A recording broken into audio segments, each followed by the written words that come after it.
Hey, ladies and gentlemen, this is Carmine Sabia for Explain America, and we know the Fani Willis decision, it's probably really confusing a lot of people right now, but we have a lot of answers for you here today, so please keep watching. We're going to explain America as we explain this case. Before we get started, it's an election year, guys. It is super imperative that you like, you comment, you share, and you subscribe on all these videos. It does really help us out. I know they're little things, but it really does help us out, and it really does help our channel continue to grow and spread the conservative message, the pro-Trump message to the people. Now, let's get to this case. The judge, Scott McAfee. The headline here is Fani Willis can stay on the case. That's the headline. But there's so much beneath the headline. Number one, in order for this case to continue, either Fani Willis and her whole team have to remove themselves from the case, or Nathan Wade has to remove himself from the case. This is about the easiest decision Fani Willis is ever going to make in her life. Nathan Wade has to go. Here's the problem with that. Nathan Wade is the lead prosecutor in the case. That means they got to find a new lead prosecutor. He's got to start from scratch. He or she has to start from scratch.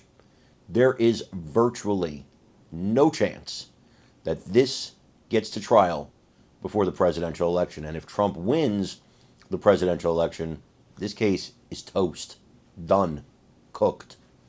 That's the first point. The second point is it's not over.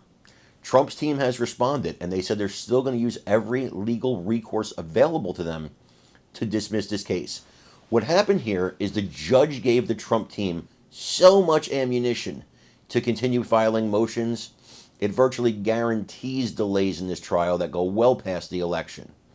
But there's also the fact that there's so much ammunition in the judge's decision, so much of a verbal tongue lashing and takedown of Nathan Wade and Fani Willis, that there is grounds for a higher court, a court higher than this judge, to dismiss this case.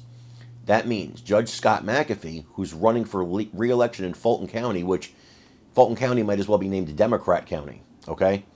Judge McAfee, who's running for re-election in that county, keeps his chances of being re-elected alive by not being the person who takes down Fani Willis.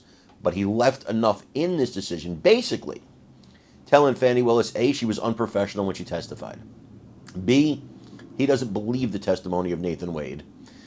And C, he really doesn't believe the testimony of Fani Willis. And he says there's enough of an appearance of impropriety here to be concerned. Now, you take this to a higher court, it's out of McAfee's hands. The higher court dismisses it. It's not his fault. His hands are clean. He got the headline. The headline is he kept Willis on the case.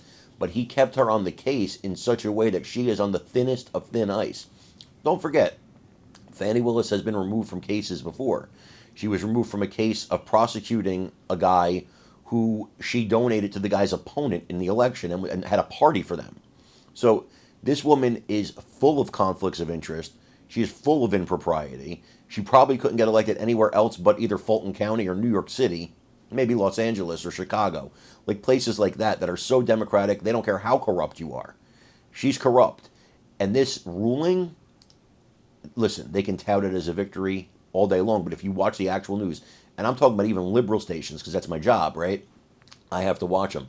You listen to legal analysts on even the liberal stations, CNN, MSNBC, they're saying this is actually devastating for Fani Willis. This is not a victory at all, except for the fact that in name, on paper, she can stay on this case. This case is virtually squashed. This is destruction for Fani Willis and a victory for Donald Trump. I want to know what you think about it, so please let me know in the comments. Please remember to like, comment, share, and subscribe. It does really help us out. I'm Carmine Sabia for Explain America. We love you guys. God bless you. Take care, everybody.